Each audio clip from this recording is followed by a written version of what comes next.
How do you define something that is so intangible that even the results of it may not show up for weeks and perhaps months?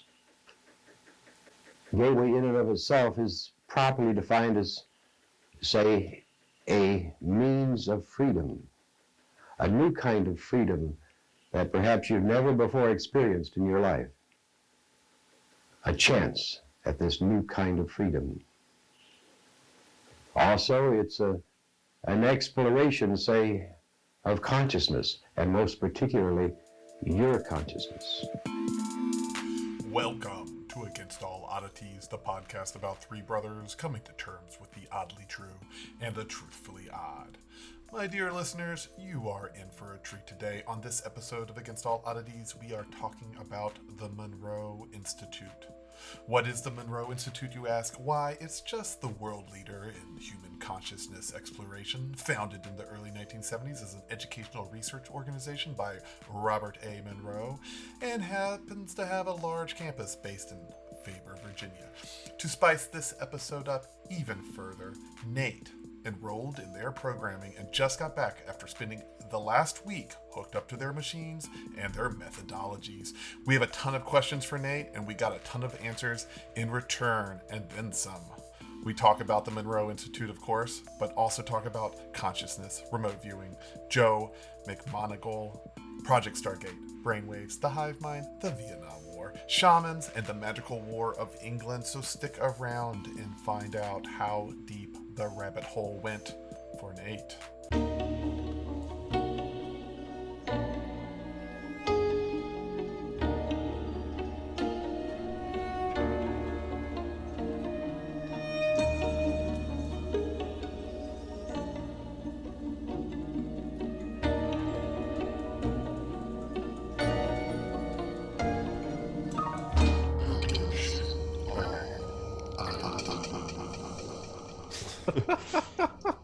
We always start in the middle. Welcome to Against All Oddities. Today, we're talking about Nate's specific experience at the Monroe Institute, where he spent an entire week learning how to astral project, remote viewing, inner self, gamma wave, radiation, everything he did that week. We're going to talk about it. I'm Tim, number 3. I'm Chris, number 2. And this is the Nate episode because we want to know about the Monroe Institute, but we'll probably riff on that a little bit and maybe talk about some other stuff. Maybe yeah, this episode is called Nate. What'd you do last week? We kept talking about out-of-body experiences. We kept talking about consciousness. We kept talking about remote viewing, and we've been trying out stuff. And the most famous place that studies this and encourages I would call it almost like a pseudoscience is the Monroe Institute in Faber, Virginia, which is south of Charlottesville. Nice. It was created by Bob Monroe in the late 70s. He was like a TV radio exec, had a lot of money, had some cool experiences, and wanted to figure out what that was and how to share it with other people.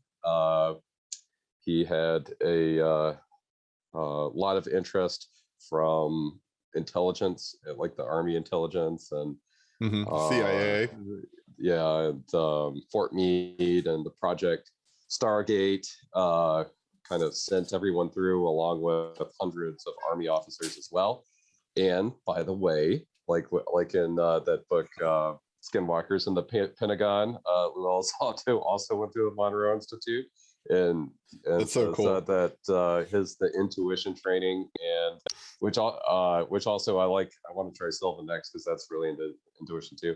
And remote viewing saved him and his men's lives in some sketchy situations in Afghanistan. So it's cool that it's still going on. There are several programs here. You can look it up. Usually people go with the Gateway, which is kind of getting into the whole different meditation states and trying to induce different brain states with hearing. We talked about this, a conscious episode where you have a tone in one ear and a tone in another ear, and your brain kind of, hemisync, where like both halves kind of like gel in the middle. And then they have newer technologies now, which I spent the week, which is Discovery. And those are what they do on that is they hook everyone up to monitors and watch your different brain states while they play their different meditation tapes and new frequencies and stuff like that to see how Can you react. describe what monitor is? So they put the EEG.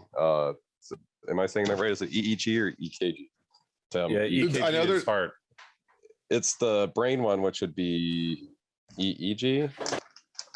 Yes, that's EEG. So they put these little electrical sensors. Like we just did. I forgot honestly all the medical stuff of what part of the brain they were looking at, but they used. Excuse me. They put this like gross stuff on your head, and they glue the sensors, and then they give you a headband. And the headband kind of keeps you from scratching at them, because I got in trouble because I almost immediately pulled mine off. But and then they do a baseline where they tell you to do a simple meditation, and then they monitor you, and then you open your eyes for 2 minutes, close your eyes for 2 minutes, that kind of thing. And then you spend the whole week there. And they kind of divide up the day. This is the Discovery program. They divide up the day. So you spend half of it in a big group of people. In the group of people, everyone has that they dim the lights. You have these chairs that everyone sits in and kind of leans back. They're called zero gravity chairs. And they dim the lights, and you listen to, on your headset, you have these like Wi-Fi here, whatever earphones, and you listen to whatever meditation they want you to, and they monitor you. And then you have lunch, and then you spend a few hours hiking around or paddleboarding or whatever you want to do. And then the afternoon you come back, and then you do several more in a check unit. In a check unit is it's like a kind of like a bunk bed that's a complete, like an enclosed bunk. Kind of like a pod, like a think Japanese hotel, but you do have like just this black curtain, and then inside you have a light. You have different color ambient lights if you want it, and then it either has speakers all around it, so you don't need a headset, or you can wear your headset. That's kind of like a gaming headset, and so there is nonstop sound, but you have it either when you sleep. You wouldn't want to wear the headset, so you still hear whoosh whooshes all night. And then you hear it in the headset if they do the meditations.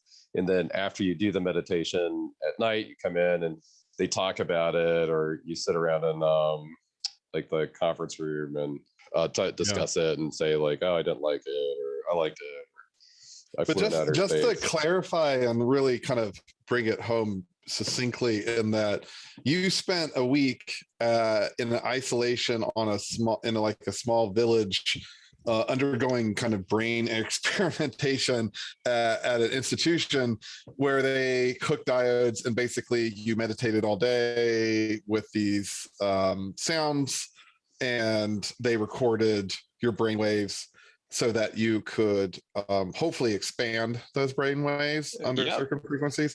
Yeah, I mean, it's super cool. I mean, how many people were there with you? So the class, there were 15 in the Monroe Institute's a nonprofit place.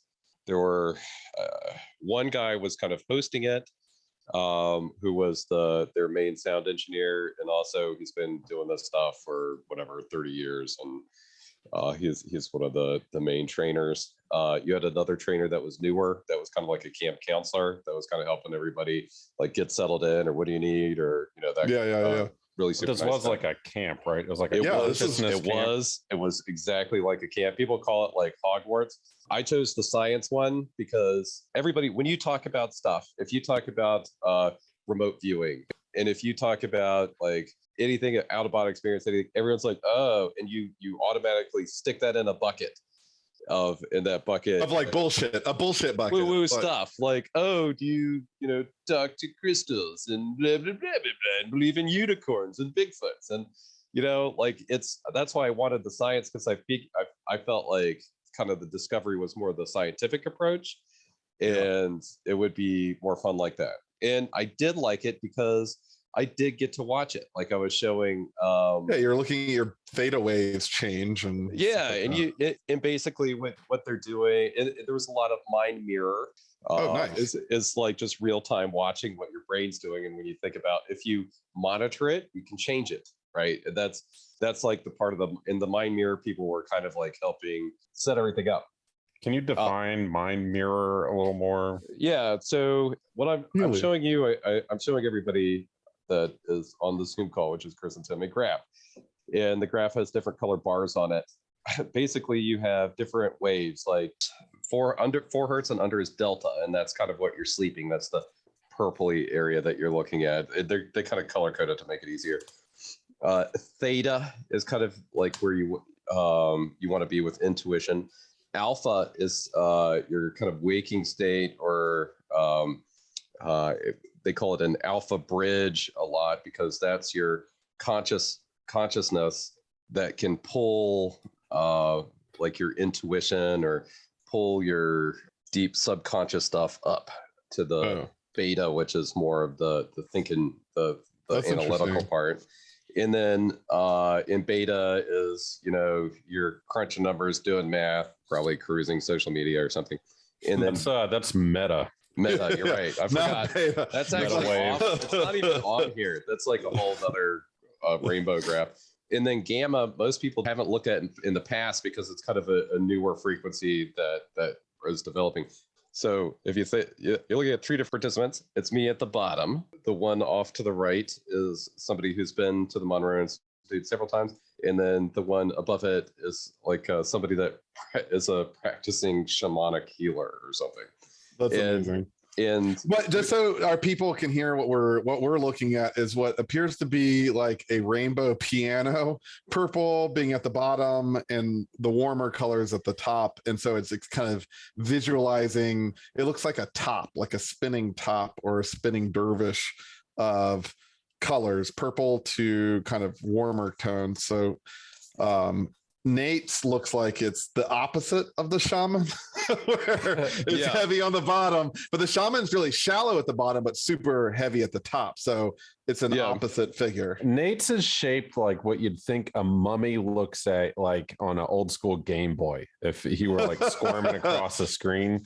Sure. And the other guys look like Galaga spaceships. Or they look like the fat hockey players in that Nintendo game. Like where you pick either a skinny and middle. Yeah. You're exactly right. The goalie, yeah. I'm probably the skinny guy that gets pushed over pretty easy. Yeah. Though I'm sure Chris will put some of these pictures in our show notes or whatever. Yeah. We'll put them up on our actual dwarfview.com. I got a ton of that stuff.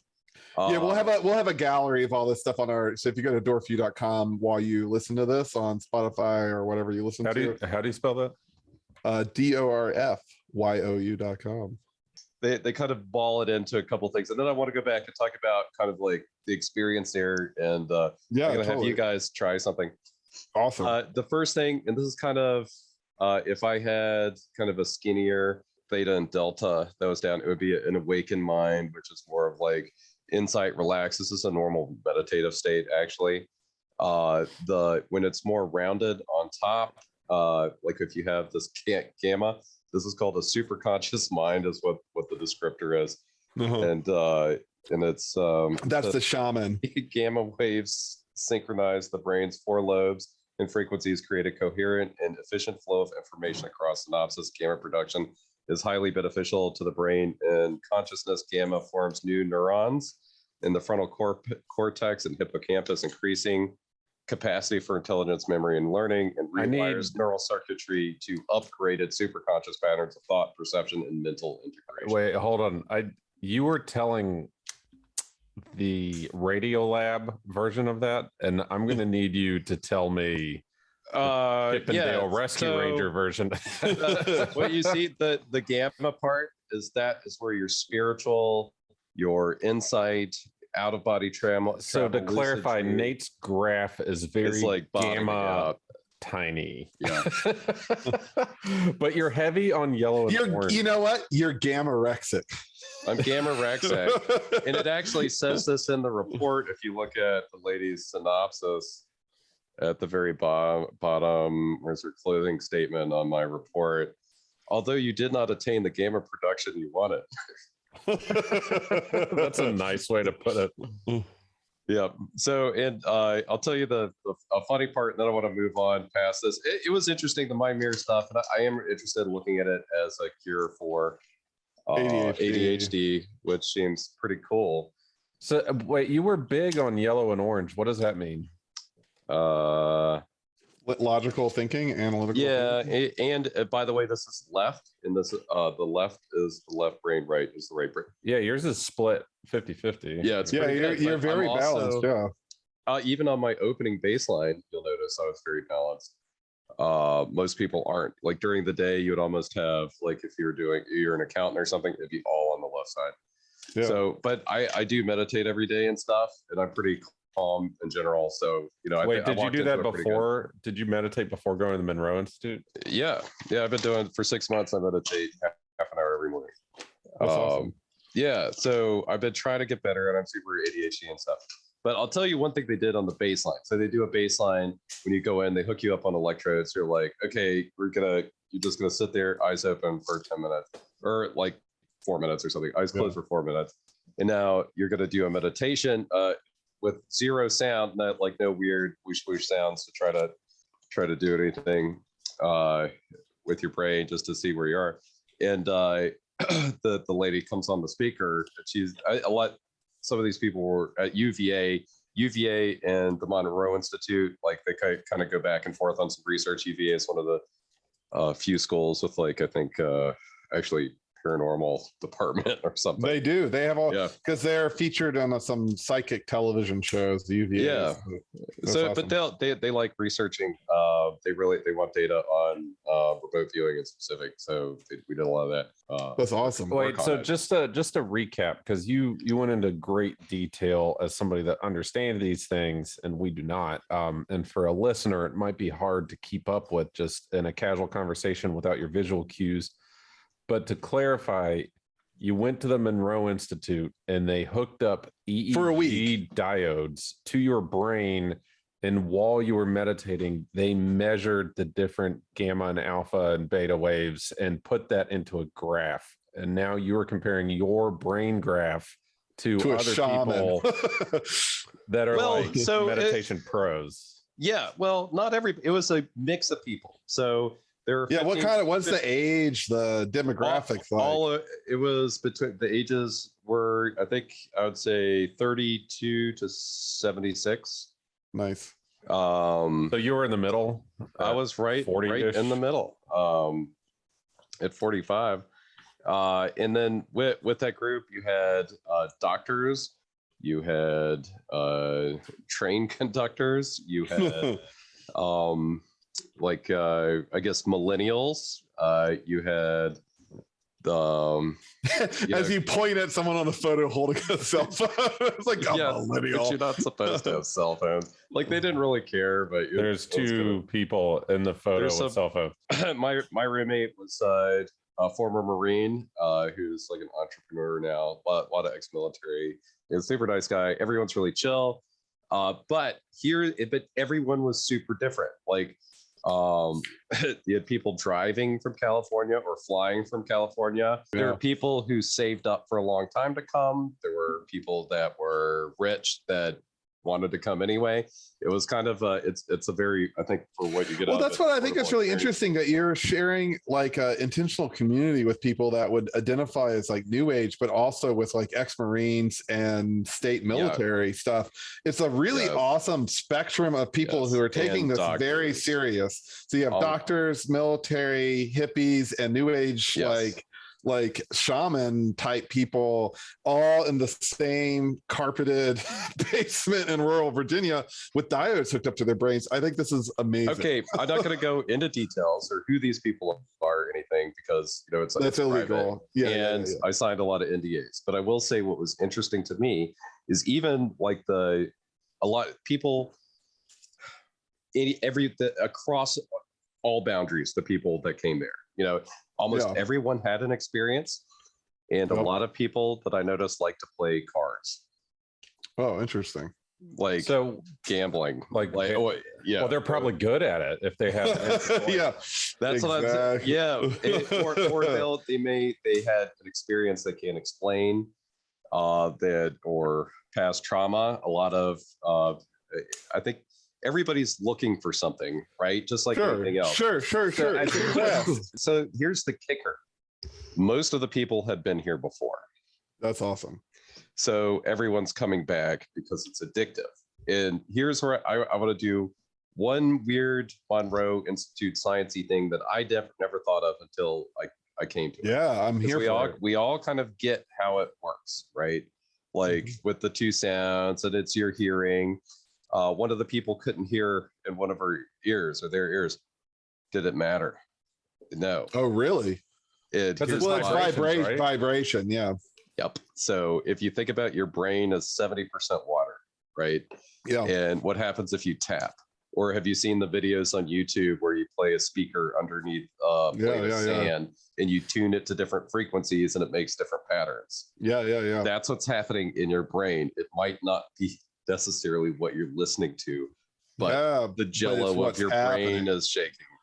Yeah. And if you go back, this is the Monroe, it's the idea of sound taking you to a different place mentally. And this is not, and it's like hard to separate the spiritual woo-woo from like the science part of it. And that's where a lot of people that's what's awesome. People shun it like, cool. But here, listen, it has happened since the dawn of man in caves, drumming circles. Yep. Or whatever. The whole thing, the reason in the start of that music and stuff was to like elevate people, probably boredom, because what else the fuck are you going to do? But it's not sound that's elevating people, it's vibration that is elevating people. But and so what's happening in the church with choirs singing? Yeah, frequency.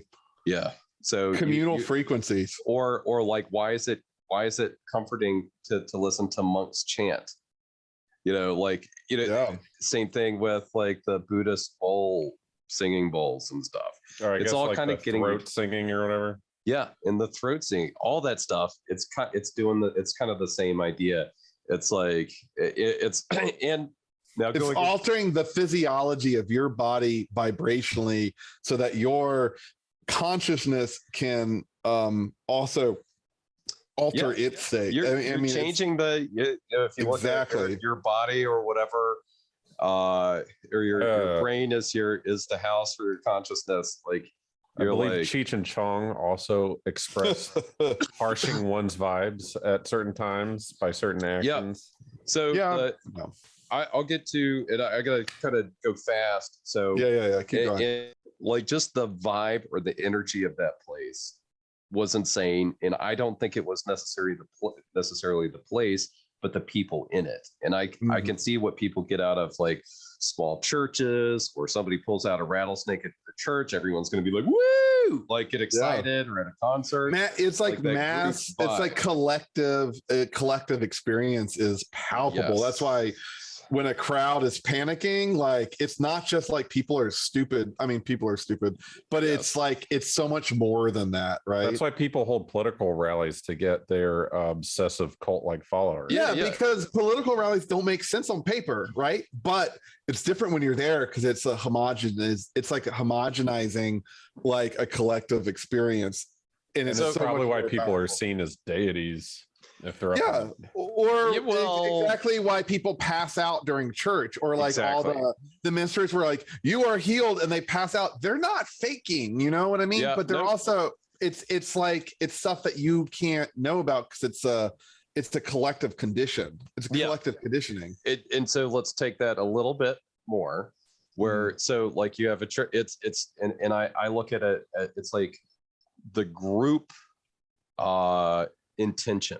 Right. So the rally, the protest, or church, or like where it depends on or revival or whatever, you're getting different or even war or like war. Or chant or beating the drums and get ready to go, like kick some ass.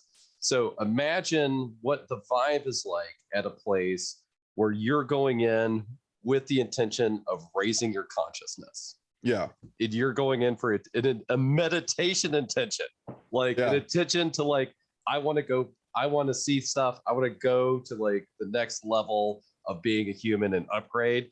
It's awesome. And then you have all this different, and when I talk about different people, there's like a practicing shaman that was there. That was like the most I mean, crazy awesome person I've met in a long time. Like it was just a great group of people. But there's also something in the energy, and but there's also something to be said about leaving your routine too. So not only are you with these people with a common, like we are making an intentional community, right? Like this is why we're gathering. You don't have your family, you don't have your friends, you don't have your support structures. You are now in a new environment where you are really like, it's like, that's why it's important for these meditation retreats or any type of retreat, is it removes you from the routine of your day-to-day life. And it allows for just doing that. That's why vacations are good. Is you're already not just routine, but responsibility. Yeah, exactly. Yeah, so, yeah. And then you times that by 20 people, that is potent. Yeah, it's super potent. And, you know, people talk about it just like walking in, they get happier. And that, like, and when you talk to people that have returned, and some of the people have been there like 6 times, and they're like, oh, the second I walk in that door, I just get so happy and elevated. There's a second part to it to go with that, is as you're listening to the meditations, and Tim, you listened to one of the take-home ones today. I wanted you to hear it for a couple things about it, but what they do is as the week progresses, they're bringing you up. Like they're intensifying the background sounds and stuff. And so they're starting you off slower. And that's why I was talking to like one of the hosts on the first day. I was like, just give me this. This is the time. Bring out the secret sauce.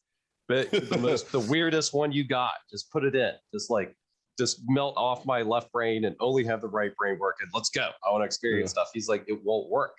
He's like, you kind of build up. It's like a roller coaster. You can't just go all the way to the top.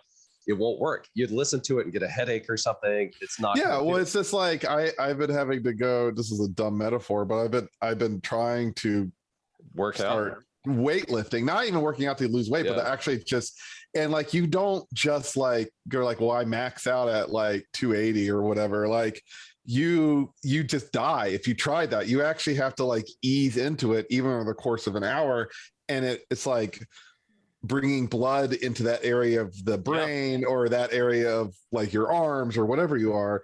It slowly primes it like a gasoline and a weed whacker. It primes you so that when you're ready to launch, you're like there. So those you can't just weirdest fucking analogies. I just threw 3 metaphors at you. Wait, Chris, real quick. Did you try to bench 280? No, I'm talking to listening to that. I was like, damn, Chris. I can't bench that. That was a big number to throw out. Well, I mean, deadlifting is a little different than benching. So yeah, benching. I'm talking benching. Like I don't bench 280. Okay. I could deadlift. I can't deadlift 280. I can almost deadlift 280. Because you look the same, but then if you stood up and you're just jacked. Right. No, I've only been doing this for like half a year, so it's not there yet. But that's awesome. But anyway, like, so they're building you up throughout the week, and you're not allowed to drive, and you're not allowed to travel until you're cut off. They cut you off. So the program from Saturday to Friday morning. And Thursday at noon, you're cut off. No more listening to anything, so you can come down enough to be back in reality, because you are floating. You feel like you're floating 6 inches off the ground by Wednesday. Like I felt like I had a buzz. There's no alcohol, no drugs allowed, nothing like that. And people are like almost giddy with laughter. Like it is insane. Like if everyone imagine, like, I can't describe it. And that's the addictive part. And I don't think you can get that by buying the CD for $100 and listening to it at home. No, not even close. You need to engage with other people and have that. And even Thursday night, like after it, one of the people was like dying laughing. Everyone's kind of like, oh, it's still on the goofball juice or whatever over there. Yeah. And they were talking about making sure everybody, because you leave this place, you go to the airport. Most people flew in. I was by far the closest person. Yeah. To come here. Yeah, like, that's you like drove? 2 hours. Like, but there was one person they said that was there for 5 consecutive weeks. They took like 5 weeks, and they said God. by the end of 5 weeks, she was just sitting everywhere. It was a woman, and she'd just be sitting in the group, and people would be talking about like their cat or something. And then 15 minutes later, she's like, "Yeah, I like cats too." Like she was like completely on like a different level of whatever. Like a totally different rhythm than everyone else. But they had to like walk her onto the plane because it's a long history of people going to the Charlottesville airport and then watching their plane take off, going like, "Yeah, there it goes. Planes flying. Cool." like because it gives you another perspective, and what's great, and I think everyone should meditate. And I think that it's not as much about the sound, but like I was saying, the intent, the vibe of everything. And that's what I want to go into real quick is Joe McMoneagle. But wait, I'm really interested because I was going to bring this up. I just realized you're wearing a Monroe Institute. I just noticed that too. Yeah, I just ran in and grabbed it. That's awesome. So they have a gift shop. Yeah. That's awesome. You can. I got Mary and Ella a shirt, but theirs has a cow because there's a cow pasture. There's a few giant crystals, biggest rose quartz crystal anywhere. It's like a total of like 9 feet or something with 6 feet out of the ground. So it's like the dark crystal. It looks just like the dark crystal. Yeah. So anyway, I wanted to talk about, we had and I got to have you guys do an exercise. We did a couple practices of remote viewing. And it's interesting how it works. And I'm going to show you guys what I did and what the actual picture was. A target. You had a target. Yeah. So, that's awesome. Like what you do is, this is what we did.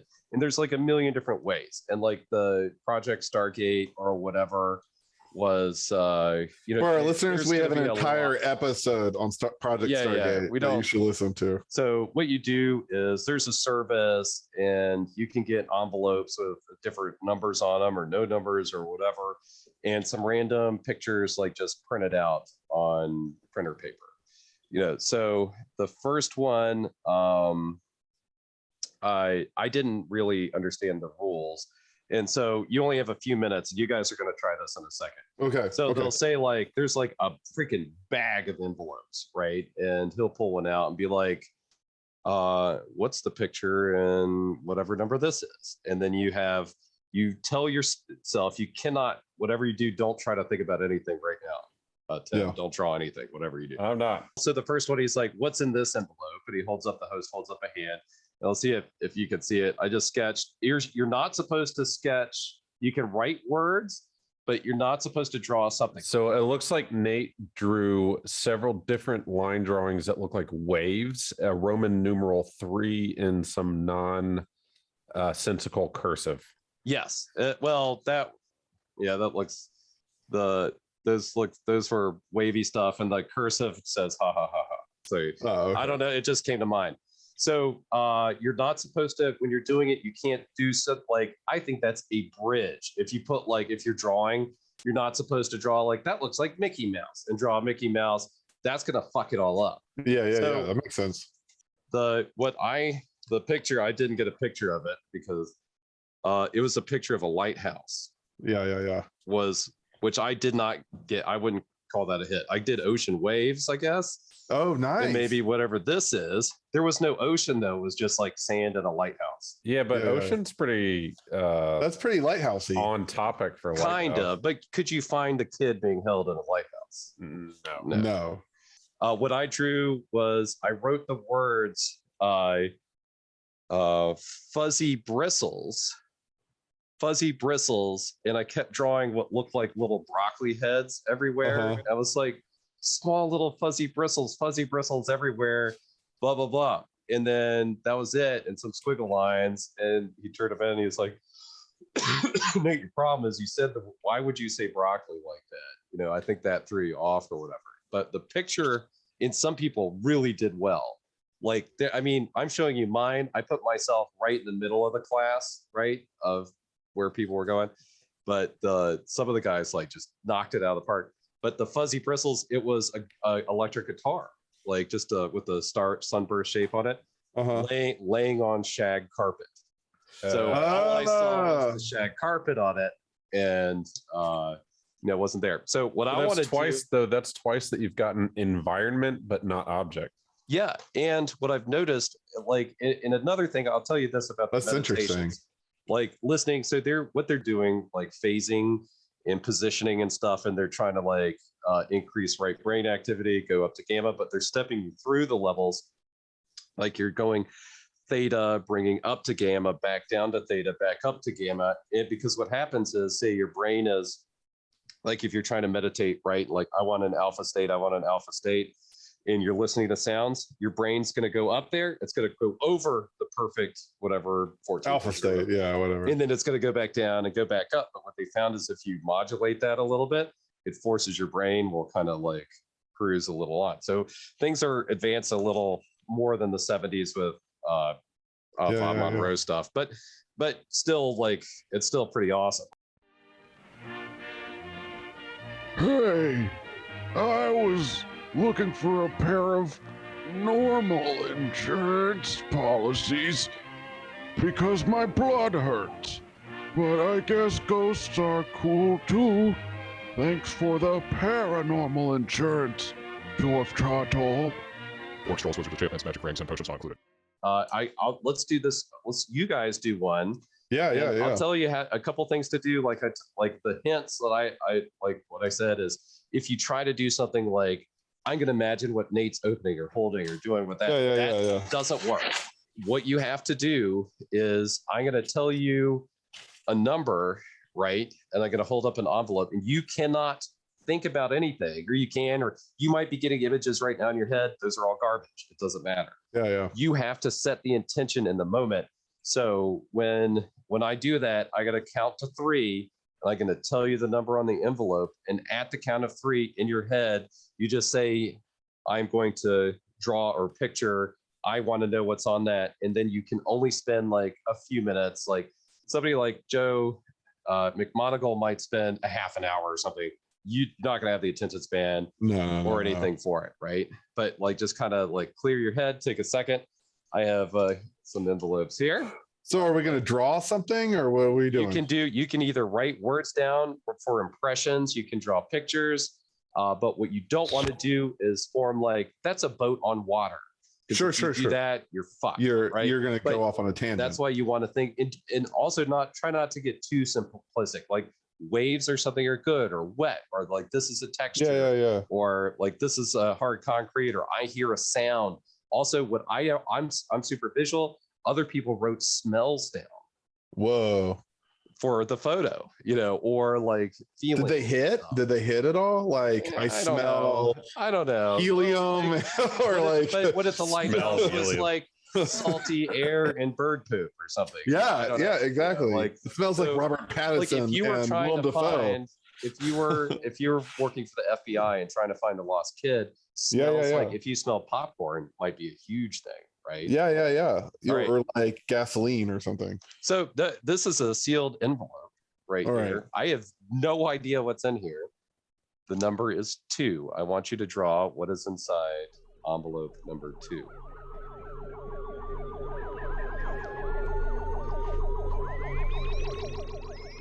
If I got it, I already got it, or I didn't get it at all. I just have 2 line drawings. I was really seeing a lot of black, but Did you write down black? No, well, this is my paper. Because I started with those shapes, and my first impression. Hey, Nate, Tim, what did the shapes explain? What those shapes were? Yeah, okay, what are we my first is sort of like a crescent moon with a line coming out of it, and then the other one kind of looks like a Pac-Man ghost. But did you hold it up? Yeah. Hold it up again. And I'll tell you what I saw with the first one is that one with the crescent moon. It started to turn into a goat, but Nate said not to hold on to the image, so I dropped it and I got distracted. So I started seeing like goat horn shape, and so I caught myself drawing a goat, and I had to stop, which is why it was just a crescent moon. Horn, yeah, the impression. And so I saw the horn shape, and then the other one was more. I would like, write down goat too on the side, just so you can. Like a body, and the body too was more like a cloak or like a jacket of a large, or like a cartoon person that where their body is just a jacket. All those So- words you're saying too are good too, right? So body. and you said black, like the and color a black, like jacket. writing down black is good. Chris, what did you get? I got a lot of weird shapes. So it started off with They look So I like had- swirls. I had and circles, and then these house type structures and like a road plant type structure. Here we go. You ready? Yeah. Yeah, let's This is open kind that of envelope. exciting. I have no idea what. Wait, who put it in there? Mary? Nice. Oh, no. Oh, Nate. Oh, Tim, you killed it. Tim, you did really well. That's It's a pretty Woody good. Woodpecker. So it's But look Woody at Tim. Hold up your. Woodpecker. Tim, drawing hold up again. your paper. Hold up your Chris, paper. can you get a screenshot of that? Yeah, Hold yeah, on. yeah. It's amazing. That's fucking amazing. Tim got the pompadour from Woody Woodpecker Black jacket, to a T. body in a black jacket. Body in a black jacket. But man, Oh, Tim, wow. you knocked it out of the park. Good that job, was Tim. amazing. That I was don't know. pretty If that badass. was a goat, I'd feel better about myself. No, but he had Body, the whole body in a black swirl. jacket. They had the sickle. I mean, you'll have to look at the horn, image a on single horn. Okay, so Dwarfview.com. backtrack. Do you know how I described that body in the black jacket? I said it was Oh. like a cartoon character, like a body like that. Do you Yeah. remember that? Cartoon person that, where their body is just a jacket. Yeah. Well done. You I didn't killed write it. that down though. Oh. Yeah, no, but now you have. Well, wait, now you have a feeling for it. So when you're doing that goat and you're like, oh, maybe a goat horn on the side, right? Goat horn, but just go back to like Keep your going to first- the shape. It's all about first impressions. He straight Yeah. up started drawing Woody Woodpecker. That was awesome. So, but here's the thing: it's all about setting intention, right? yeah. Like you, and for me, like I'm also ADD, like trying to like listen to meditations. Like I'm all, or it's not even listening to a meditation. Even if I'm meditating, or I've been to a Buddhist monastery, and I can only stare at a floor, but for so long. Yeah, totally. Like it, and I do like the idea of brown noise or something like to help Yeah. focus you a little bit.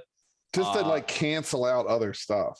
But again, like I explained this to because when mom was up and she was talking about her tinnitus, and she's like, it's never silent. I've never experienced silence in my life, Yeah. which is terrible.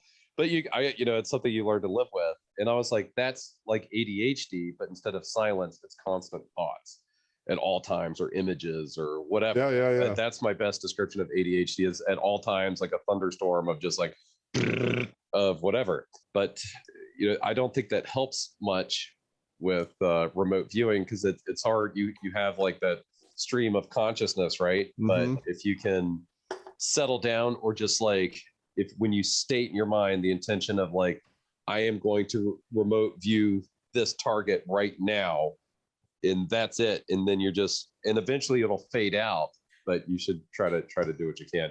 And what I think, what I like, and there's like if you look up like the Consciousness Project, I think, which is like there were all these computer anomalies after 9/11, and it's something I Oh. think Stanford University looks at whenever like enough people start doing the same thing, and there's lots of Monroe does it, is why I kind of brought it up, but a lot of other meditation practices do this like global consciousness stuff.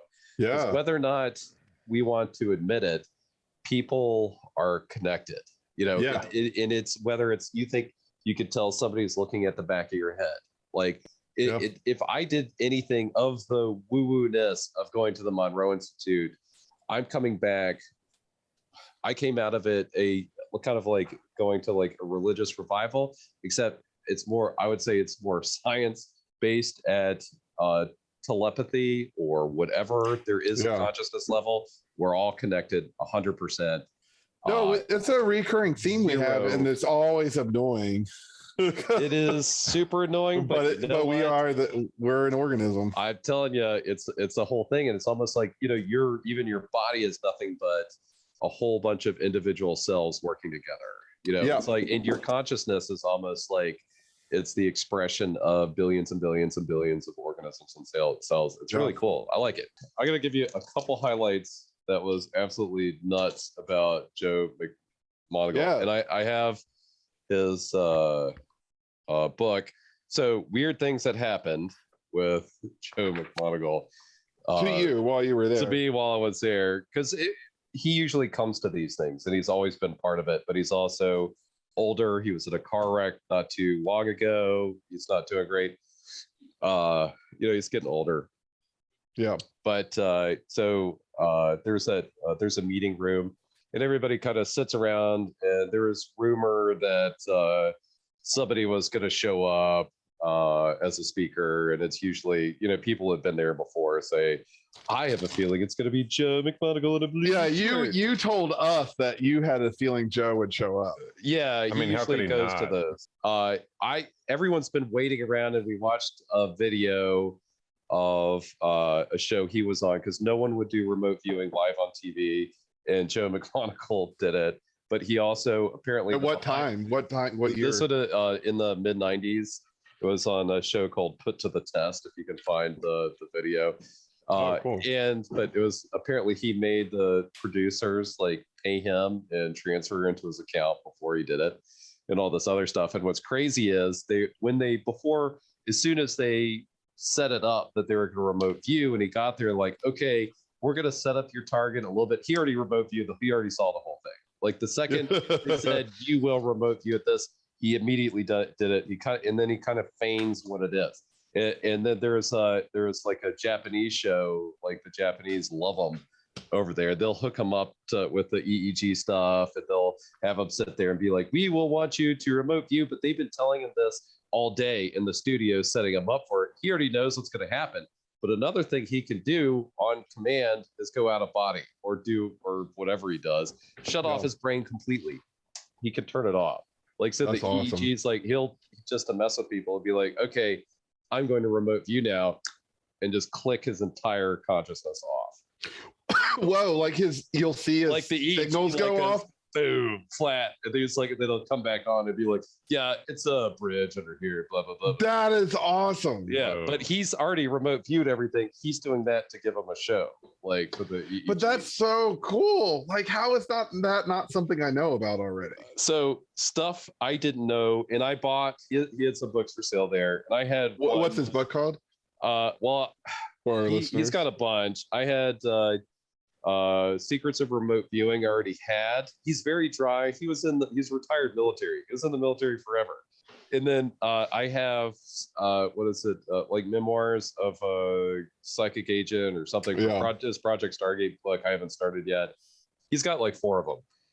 His life, if you took away the remote viewing, you could have like a freaking Ken Burns documentary on it. But anyway, so everyone, we've been sitting around a while. We watched this video. He must be late getting there. I got up and got some snacks and a glass of water and left everybody in there. And I came back. I could hear like people like clapping. I was like, son of a bitch. So I walked back in and I sit back down in my seat or whatever, which is like what is that terrible chair that's like bamboo with a pillow in it? Yeah, I knew exactly what you're talking about before you said it. I was like, it's one of those incredibly uncomfortable, like wicker. Like this one wasn't wicker, but it's the same type of chair. The Walmart version of that. But I went in and sat back down on my chair with my stupid glass of water I got, and he sat down because he has a cane because he's hurt himself. Like, I'll tell you how many times he's hurt himself and died. But he sat down. He's like, okay, hey, everybody, how many people have been here already? And like 10 people raised their hands or whatever. And he pointed at me and he goes, what about you, blue shirt? I had a blue shirt on. He's like, why aren't you raising your hand? And I was like, first class, first time, sorry. He's like, you sure about that? I was like, well, I mean, I've been on the property like 25 years ago. Emily and Dennis Gallenbeck lived across the street or whatever. I was a teenager. He's like, yeah, you need to be a gateway because that's going to blow your top off. And then he started doing his whole spiel and answering questions and stuff. And then afterwards, like a bunch of people came up and like, what the fuck was that about? Yeah, I know. He called you out. That's you know what? That's only happened to me once before. And it's so satisfying to like have the like psychic in the room being like, whoa. What the fuck is your story? I went to a seance at a spiritualist group like a quarter of a mile away up on the lake here in Maine. And you walk in, you sit down quietly, and then they kind of go around the room and talk to ancestors. And they got to me and they're like, Let's talk about the elephant in the room. Like, what's your story? When the psychic calls you out, it's like you want that every time you go, because it's very like, it makes you the main satisfying. character, right? Yeah. But anyway, I'm so happy he called you out. That's so cool. Yeah, I don't know. And who knows? Whatever. It's all Do you have a podcast about, yeah. about paranormal? Well, that did come up one time. Somebody said our host, Bob, who's awesome, was talking about it, our trainer. He was saying like one time somebody was writing a book on this stuff, and because after every meditation you come back down and you talk about it, and as they amp it up, I had very vivid imagery. I didn't leave my body, didn't do anything crazy like that, but I will say like just the energy and everything helps lead to that, and I could see religious experiences and stuff kind of work the same way. Totally. Some of his stories he talked about which were insane. Somebody asked him like when did you realize that you were different? At least he was like, well, when I was 4 years old, he kept reading his mom's mind, and his mom kept telling him to shut up because that's so he knew awesome. what his mom was thinking. Which is not good when you're an asshole 4-year-old, like, because 4-year-olds are assholes. Like, he's very dry. This is an army guy all the way through. But where it got crazy was in Vietnam, and his first near-death experiences. His helicopter exploded when he was 100 feet off the ground in the jungle. Blew him out of it. He went through the trees, landed in a seated position, broke his hips and legs. He crawled around the jungle with a knife and a rock until he was rescued. Another time he was at a forward position. At this point, he might have been in Army intelligence. He said the doctor was an alcoholic and gave him and 4 other guys, like everyone was sick, and he used everyone got penicillin no matter what out of a shot, and he didn't clean the needle. Everyone got hepatitis B, which was not good in 1970 or whatever. Yeah. So he somehow woke up and called in a helicopter or something, and they got out of there. 2 of the guys went back to America, and 2 of the guys stayed, and his friend took him to Thailand, and he had interferon, which was experimental at the time and not available in the US. And he claims that helped him. That was the second near-death experience he had, he said. And then the third one is he was a spy hunter. I don't know if I could even, if we have to watch, I have to go back and look at his biographies to see if this is in it. He hunted spies in East Germany. Whoa. Through the 70s. That was his job in the 70s, hunting spies. And he using got telepathic powers. Yes, he was the best one, and he got shot off the Autobahn driving 140 miles an hour on the Autobahn, being chased by machine gun fire. Car went over the edge. James Bond shit. Yes, he is James Bond. Tree crashed in, and that was his third near-death experience. Whoa.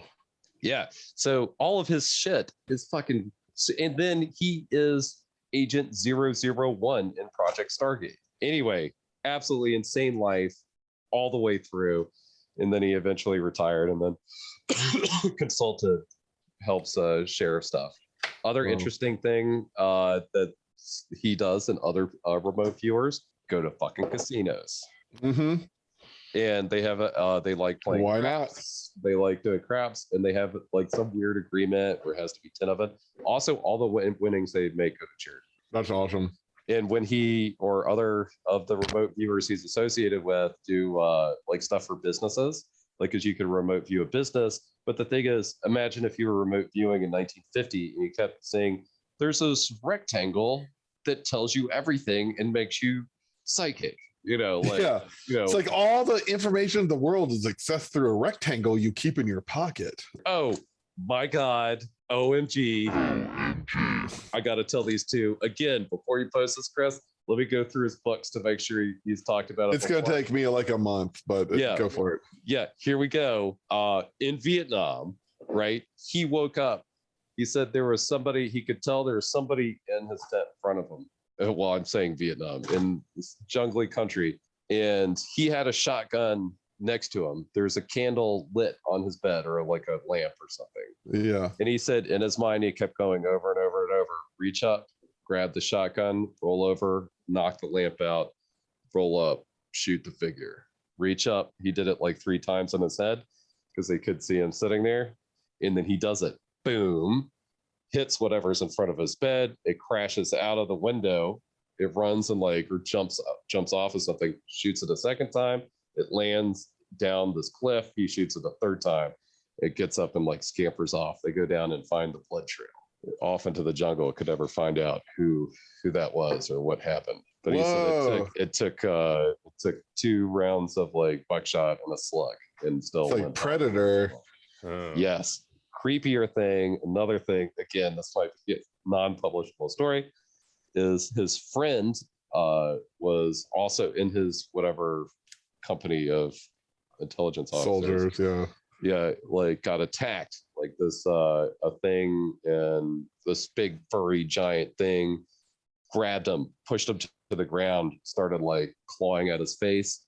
He managed to pull out his service revolver and shot him twice in the side, or whatever, grabbed chunks of fur out, he had fur in his hands, and it ran off.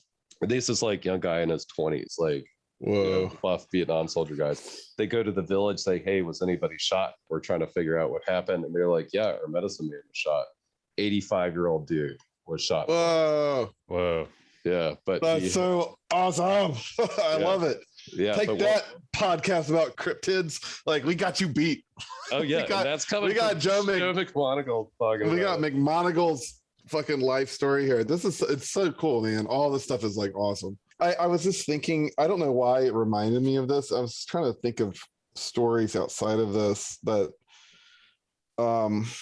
reference kind of collective will and psychic intent, and it made me think of Diane Fortune, who's an occult writer. Her name actually was Violet Firth, but she was in the Golden Dawn in the 19th century. She wrote a lot of actually really cool books that I think if you ever want a bunch of good stories to read, I actually really like some of Diane Fortune's fiction. But anyway, one of the things she did as an English occult practitioner, in an occult order, was during World War II, she led a group whose main goal was to prevent Hitler from invading England. That was all they did as an occult order every day, because they were getting bombed, they were getting blitzkrieged, and there's this real fear that if Hitler made a real push for England would fall. And so what they did was every single day, instead of trying to do something like explode Hitler's brain or something, they collectively meditated on changing Hitler's mind about invading. All they tried to do was focus all their will and energy as a group to make Hitler confused about invading England. Maybe today's not the right day.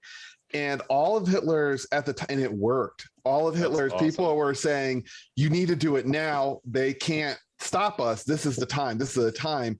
And to this day, historians are they don't actually know why Hitler didn't pull the trigger on a full invasion of England. And some of the occultists believe it's because there's a group of all the villagers. They started getting people in who weren't psychic just to come in and meditate every day to say, not today, you're not invading today, look at France or something, look elsewhere, be preoccupied. And they still actually never knew why he didn't invade, because they actually had the advantage for the bulk. And the next thing you know, that's awesome. And so there is a book about just that. I forget what it's called. If you search Diane Fortune and World War II, it'll probably pop up. It's one of her 20 books. But I thought that was really interesting, and kind of shows you collective. We talked about the Agore. Yeah. So no Riddler this week. Write us in and thank us for this information. Wow. Yeah. Your Riddler this week is to show us thanks and to give us praise for this amazing episode. If you have any interest in the Monroe Institute or remote viewing, you can. It's not a Riddler, but you can write us at wizard@dwarfview.com, or go ahead and tweet us at AAO Podcast at Twitter, and make sure to follow our Instagram account. We have a new one. We have 2 followers. There's 3 of us. Ella said she was going to get on that. Nate's college age daughter is running Instagram for us, and she speaks Instagram better than anybody else. Join us next time on AAO Podcast. We're going to be talking about shadow people. We have real life experience, and it's a very it sucks. yeah, none of which we wanted or asked for.